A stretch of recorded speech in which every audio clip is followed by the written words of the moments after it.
So, tell me, Divya, how do you see this situation in from a school education perspective, and how do the schools and the whole ecosystem should deal with this situation? Divya. Okay, thank you, Ravi, and very good evening to everybody. Namaskar. I hope everybody is safe at their homes and doing well. I think, Ravi, there are always ways to look at the situation we are in. It is unprecedented, it is unnatural to most of us to be confined. And but still, I believe as a country, this is a unique opportunity where the whole education system is going to leapfrog into the edtech space within a matter of 20, 30 days. And things that we were thinking may not happen or would not happen are all happening at the same time. Okay, people from all backgrounds, age groups, resources are all joining hands, and I think that is what we should salute to all the educators and the school leaders across the country who are stepping up to ensure that India learns irrespective of the times that we are in. I think today's thoughts, if I may want to organize them, I will like to organize them across 4 5 major themes. I'm talking to schools almost 10 hours a day, helping schools move up to the FlipLearn platform and work towards that. And for us to take through the next 30 40 minutes, my idea is to tune it up to something very practical. What options are there, what all can schools do at this point of time, etc., and explore. So may I request my colleague Piyush, who's here in the call with me, the vice president with us, to please share his screen. Sure. Kindly confirm when it is visible. It is visible, thank you.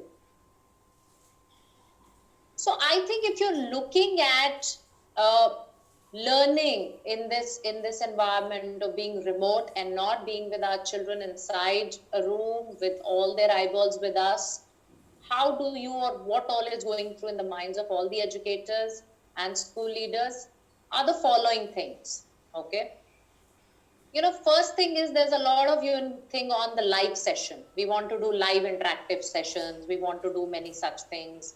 How do I assign learning material? Giving learning material is one thing. How do I assign assessment? But if my child does the assessment, how do I correct it? How do I give feedback to what is happening to every child in the country? As a school heads are looking at, how do I track what's happening? Earlier, it used to be call some people in my room and get a very quick progress, but now everybody is scattered. So how do you collate information for them? And very, very important is this huge thing which is unsaid actually, Ravi, which is the balance between freedom and control. Okay, how much or how less, or how can you do or how can you not do some things? And then obviously the big question that we hear all the time is how to make our teachers ready to do something like this, or is this a short phenomena that we are looking at? I think so. I'm going to play around with most of these things, but we come to live session. I'm seeing this going on with a lot of schools who've already started. Okay, but you have to understand that there are always some parameters like how many in a day. Okay, I mean, are you supposed to run a cinema hall with the children, or are you really going to focus upon some basic sessions that are supposed to happen, etc.? And what to focus? Are we really pushing to teach while we are with our children, or are we really going to use them in a different way? I believe personally, first of all, the purpose of the interactive session should primarily be only on establishing human connect. I think this is unprecedented times, and if the child is able to see the teacher and have a conversation, which may not be very learning driven, but at least a human connect, that's the first thing to achieve. Because you have 40, 50 kids with different speeds of internet, and they may be in different spaces. So it's going to be difficult for them to, kind of really keep tab on what's happening. So I think what is important is keep live sessions limited, spend time on a human pack, and if you have to focus on learning, look at doubt clarification and not teaching per se. Now, how do we go into this whole learning elements, and what are these learning things that we can really assign to our children? These will be big things coming to mind. What should I give? What variety can I give? How much can I give?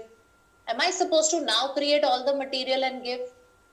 So I think what is very, very critical is to see what all is available. So Piyush, if we can take them to the interface and show the quality and the variety of the material that is available is unprecedented.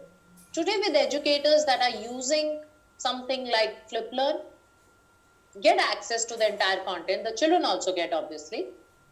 And when a teacher clicks on a particular grade, she sees a series of subjects. And when she clicks on a particular subject, you would see a series of chapters just like as your book. And you pick a particular chapter, you get your subtopics, you get how many resources are there, so the numbers are there. And when you click on it, you will know what is the variety available. So online learning is not just about animations and MCQs. You can have one-page summary of concepts with